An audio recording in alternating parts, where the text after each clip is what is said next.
Su Yan and Su Yi Shui were forced into a political marriage, trapped in a decade-long loveless union with separate beds and estranged hearts.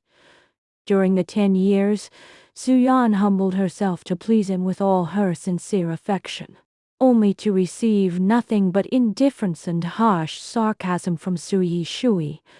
When she was exhausted both physically and mentally, Su Yi Shui said cruelly, "If you can't stand loneliness, you might as well die." His words came true. 3 days later, Su Yan was diagnosed with terminal brain cancer. With only 1 month left to live, lying weakly in bed, she could no longer open her eyes, while Su Yi Shui merely thought she was pretending to be pitiful and urged her coldly to get up and cook. After passing away with endless regret and sorrow, Su Yan was reborn miraculously, returning to the year when their parents were about to force them into marriage. The young and rebellious Su Yi Shui vented all his resentment on her. Convinced that she had bribed his parents and schemed deliberately to marry him, he choked her neck tightly, his handsome face filled with deep disgust and mockery in his eyes. Su Yan recalled their past. They were childhood neighbors and close friends. Their mothers were best friends, and she had called Su Wai as Hugh's parents godfather and godmother since childhood, growing up almost under the same roof. In her teenage years, Su Yi Shui had protected her wholeheartedly. He fought fiercely with school bullies for her and was hit on the head with a glass bottle, requiring more than 20 stitches. The first words he said after waking up were to comfort her and promise to protect her forever. Yet the gentle teenage boy had long turned cold and hostile. Reborn for a second life, Su Yan was completely disheartened. She decided to let go of Su Yi Shui and set herself free, refusing to repeat the humble and unrequited tragedy of her past life. She directly pointed out that Lin Huan was the white moonlight hidden in Su Wai's Hugh's heart, and frankly stated that she was willing to give up the engagement and fulfill him in his beloved. Shocked yet still stubborn, Su Yi Shui snapped that even if they married, he would never love her in his life, then stormed out and slammed the door. Knowing Su Yi Shui was obsessed with Lin Huan, Su Yan also knew his adoptive parents had arranged a house and air ticket for Lin Huan to go abroad the next day. She took the initiative to hand Lin Huan's address to Su Yi Shui, persuading him to meet her for the last time without regret. Full of suspicion, Su Yi Shui thought it was another trick of playing hard to get, but was provoked by her words and decided to go. He promised to accompany her for her birthday if the address was true. Yet ruled out the marriage completely. Su Yan remembered her 31st birthday in her past life. After 10 years of marriage, Su Yi Shui never touched her. Following her godmother's advice, she carefully made a birthday cake and put on delicate pajamas to take the initiative to get close, only to be met with Su Wai's Hugh's drunk and cold ridicule. His cruel words completely shattered her decade-long infatuation. She finally realized he had never loved her. His two biggest regrets in life were failing to keep Lin Huan and marrying her under parental pressure. That night, Su Yi Shui went to find Lin Huan, only to see her kissing another man intimately. Heartbroken and lost, he drowned his sorrows in a bar. Upon returning home, he unreasonably blamed Su Yan for deliberately setting him up and humiliating him with harsh accusations. Su Yan had no way to defend herself, for she had never schemed against them. Lin Huan was a poor student funded by the Su family and won Su Yan as best friend. Vain and greedy by nature, she complained privately about the meager funding, and intended to rely on wealthy men for easy money. After Su Yan's adoptive parents discovered her true character, they cut off all funding and forbade Su Yan from contacting her again. Bearing a grudge, Lin Huan seduced Su Yi Shui on purpose. When opposed by the Su parents, she negotiated for 5 million yuan and a chance to go abroad in exchange for leaving Su Yi Shui forever. Instead of keeping her promise, Lin Huan rushed to Su Wai's Hugh's home to distort the truth. She cried and lied that Su Yan had colluded with the Su parents to force her to act in a play and separate them, even using a fake air ticket to frame Su Yan. Before Su Yan could explain, Lin Huan slapped her in public and accused her of being jealous, slandering her out of unrequited love for Su Yi Shui. Blinded by false appearances, Su Yi Shui looked embarrassed, feeling ashamed of Su Yan's deep affection for him. Heartbroken, Su Yan turned around and declared firmly that she would let go of Su Yishui forever in this life. Back home, faced with the doting persuasion of her adoptive parents, Su Yan insisted on giving up the arranged marriage. They recounted Su Yishui's years of devotion to her, giving her the only bottle of water during a mountain landslide, risking his life to save her and getting his tendons cut by kidnappers, and accompanying her through post-minus traumatic stress disorder. They firmly believed they loved each other and only thought Lin Huan was after money. Su Yan told them about her dream of their miserable 10-year marriage and her death from serious illness, promising to remain their godmother without the forced marriage. Moved and helpless, the elderly couple finally agreed. To avoid the tragedy of her past life, Su Yan decided to have a full physical examination. Her best friend Shuang suspected an early pregnancy, so they went to the hospital together. When Shuang rushed to the restroom, she left her pregnancy report with Su Yan for safekeeping. Unexpectedly, Su Yishui appeared with Lin Huan. Catching sight of the report, Lin Huan deliberately slandered Su Yan for having an improper private life and an unexpected pregnancy in public. Su Yishui's face turned cold with doubt, making Su Yan extremely embarrassed under strange stares from onlookers. Shuang returned in time to clarify that the report belonged to her, instantly exposing Lin Huan's lie. Su Yan noticed Lin Huan's real purpose for coming to the gynecology department. Su Yishui hurried to explain he only accompanied her to regulate her menstruation. Yet his subtle maintenance still stung Su Yan's heart. She recalled her first menstrual period in junior high, helpless and scared. She called Su Yishui hundreds of miles away at college. He dropped everything and drove back overnight, clumsily buying all brands of sanitary pads and taking tender care of her.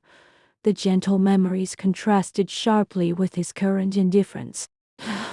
Later, Su Yan went home for dinner as her adoptive parents asked. Su Yishui brought Lin Huan and announced their decision to get married, hoping for parental acceptance. The elderly couple compromised and fulfilled their wish. Su Yan felt completely relieved, free at last from the loveless marriage, and glad that Su Yishui had got what he wanted. That night, passing Su Yishui's bedroom, Su Yan saw Lin Huan deliberately revealing a hickey on her collarbone to declare her sovereignty, stinging the last trace of lingering affection in Su Yan's heart. Soon after, Lin Huan asked for the millions of ruby necklace Su Yishui had given Su Yan as her 18th birthday gift, lying that Su Yan never liked it. Su Yishui agreed casually, ignoring the special meaning of the gift.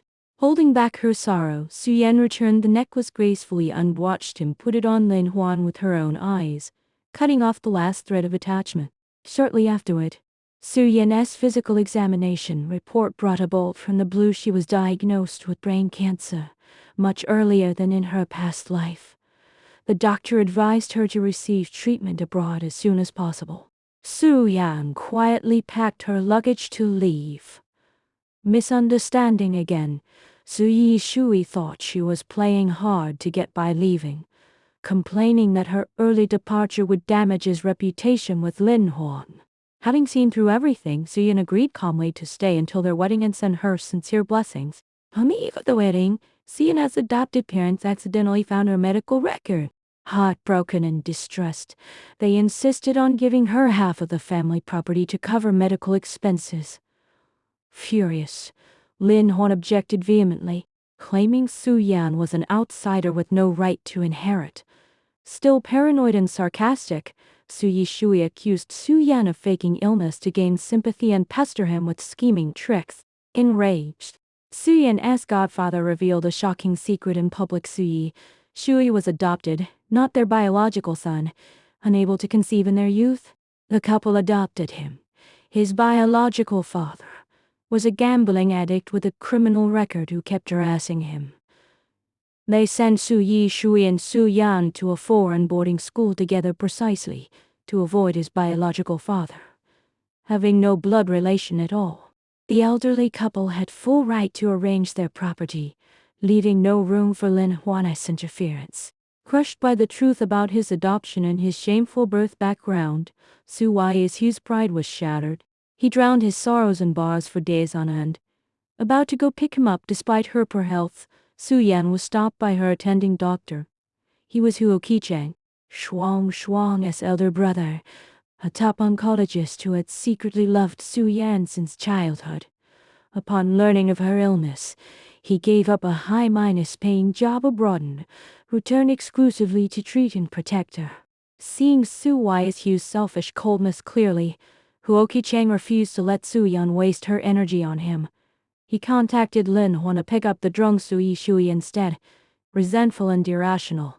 Lin Huan rushed to the hospital to make trouble, blaming Su Yan for ruining her wedding plans and insulting and tearing at her in anger. Su Yan fought back calmly, drawing a clear line and cutting off all ties with them forever.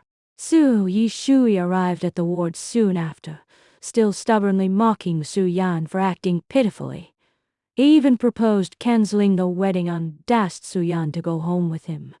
At the critical moment, Huo Qicheng appeared, protected Su Yan firmly, and presented complete medical records to reveal the truth.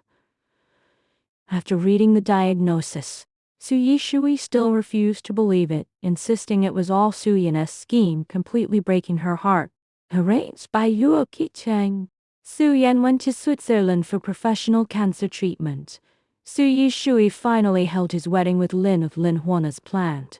Sitting among the guests, Su Yan watched calmly without a trace of reluctance. Only relief. His cruel words in her past life had exhausted all her love for him. During the 3 years of treatment in Switzerland, Huo Qicheng accompanied and took care of Su Yan devotedly day and night. He endured the pain of chemotherapy and radiotherapy with her, carefully made supplementary food for her, and shaved his own head to comfort her when she suffered hair loss. His wholehearted tenderness healed all the pain and sorrow from her past and present lives. Su Yan finally understood that mutual cherishment is true love, while one-sided entanglement is only self-torment. With timely and standardized treatment, Su Yan's brain cancer was completely cured. She fell in love with Huo Qicheng, registered their marriage in Switzerland, started a happy family, and gave birth to a lovely daughter. Meanwhile, Su Yu's marriage soon fell apart. Lin Huan lied about pregnancy to trick him into marriage, fearing the lie would be exposed. She had an affair with a suitor and became pregnant for real. Her child was born with severe congenital diseases, and a paternity test proved Su Yishui was not the biological father. Deceived for more than 2 years, Su Yishui filed for divorce in fury, ending up with a messy and regretful life. Years later, Su Yan returned to China with Huo Qicheng and there from -old daughter for her godmother's 60th birthday. She met Su Yishui at the airport. Only in his 30s, he had lost all his youthful arrogance, with a slightly hunched back and gray hair at his temples, full of vicissitudes and endless regret in his eyes. At the birthday banquet, the daughter gave Su Yishui an old harmonica, the very one the teenage Su Yishui had played City of Sky on the windowsill for Su Yan. A token of his once gentle protection. The past faded away. Su Yan had long let go of old memories, living a stable and happy life with her lover and daughter. Su Yishui, however, due to his paranoia, indifference and poor judgment, lost the girl who once loved him with all her heart forever, spending the rest of his life trapped in endless regret.